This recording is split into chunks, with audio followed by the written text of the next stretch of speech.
What's going on, guys? Guess what? We just got through 2 sketchbook pages in January. Now, I'm not setting up any expectations or anything, but I mean, if I close out the year with 24 sketchbook pages, I'd be happy. I think 24 pages could make for a great little booklet for a coffee table near you. But hey, if we do more than 24 pages, that'd be even better. That could mean a bigger booklet. Um, or coffee table book, whatever you want to call it. Um, but for now, I think it'd be reasonable to shoot for 24 pages by the end of the year. 2 pages a month doesn't seem too bad, but with that said, let's get into it. So if you're new here, I challenged myself the first week of January to do a daily 15-minute warm-up sketch before getting into whatever project I had going on. I thought it'd be a good way to get my creative juices flowing, and it's been pretty fun. It's kept me consistent. And for page 2 here, before we even get into page 2, I gotta give a big shout out to my guy at Big Hersey, who always comes through with a comment on my videos, and he been holding me down on Instagram for a while too. So shout out to him. Check him out.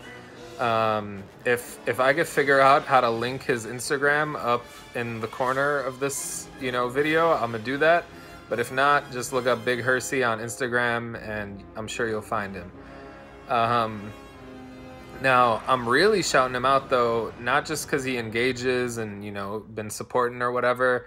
I'm shouting him out because he suggested in the comments of the last video that I should sketch some of my early inspirations that led me to art for page 2. And I told him, I'm like, the first thing I ever sketched was my Batman action figures when I was like 7. So it was only right to make this the Batman page.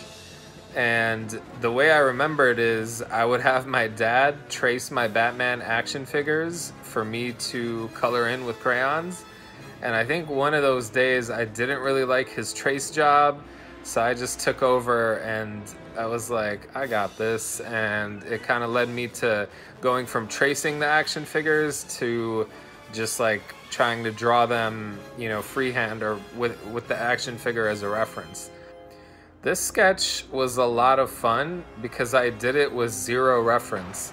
And I mean, when I draw my original characters, obviously I don't always use reference. It depends on what they're doing. But I mean, some of my Night Demon characters are just like whatever I decide I want them to be. They're like, these little bubbly cloud gas looking characters. So I don't really use reference for those. But like if I'm drawing my wolf character, then I might look up some wolves and just to figure them out. But with this sketch, it was just fun because I didn't look up any Batman, reference material or anything like that. I just let my mind go, and I started with just like a basic head, and I just started to add details to it. First it was just like facial structure details, then I started combining, like Batman specific details, which came from like combined memories of every Batman movie you might have seen, like every Batman mask that you might have seen, and just kind of put it together. And yeah, and I mean the cartoons too. But yeah, I was trying to make him look gritty, and I gave him a bit of a disoriented expression there. I wasn't trying to do it on purpose, but at the same time, like I wasn't straying from it. But like I was looking at him at times, and I'm like, yo, this Batman ugly. But I was feeling it. I'm like, I don't want him to, be the typical like pretty boy Bruce Wayne you see. If he looks ugly, I'm rocking with it. And, after I got him in a place I was happy with, obviously it's just a sketch. I was like, let me add a Joker here, and I tried to make him look as creepy as possible. And after a while, I felt like he looked like the actor who played Dexter. which was a great show that I never finished, but I don't know, maybe one day I'll go back to it. Let me know if y'all watch Dexter.